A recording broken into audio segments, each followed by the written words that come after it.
زینت و زیبی همه اسلامیان قرآن بود.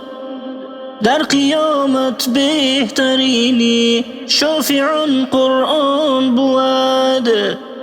گر حکیمان عاجزاین از علاجی ما چه سود.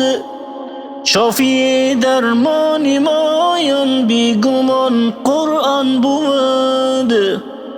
کی تواند کس که به قرآن رود در راه حق. مقتدای راه جمله سالکان قرآن بود. قاری قرآن بود اشراف امت ای عزیز. وصیت پیغمبری آخر زمان قرآن بود. روز و شب قرآن بخوان و کن عمل بر حکم او. کن رفیق گور تنگی خاکدان قرآن بود.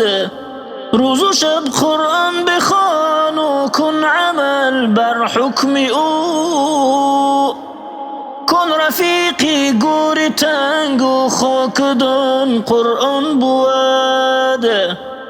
رو تمسک زن به قرآن تا رسانت با خدا. رو تمسک زن به قرآن تا رسانت با خدا. رشته حبل المتینی با امان قرآن بود. رشته حبل المتینی با امان قرآن بود. مؤمنان را رهنما گردیده قرآن خدا. مؤمنان را رهنما گردیده قرآن خدا. تیغ بر فرق جهود و کافران قرآن بود. تیغ بر فرق جهود و کافران قرآن بود. چشم روشن می شود از دیدنی او دم بدم. چشم روشن می شود از دیدنی او دم بدم. تیز فهمی قاریان و سامعان قرآن بود. تیز فهمی سامعان و قاریان قرآن بود.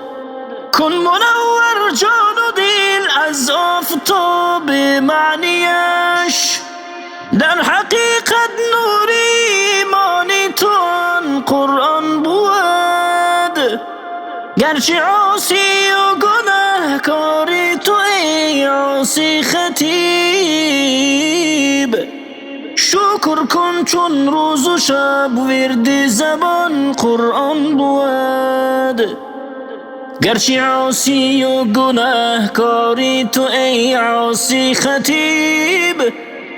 شکر کن چون روز و شب ورد زبان قرآن بود.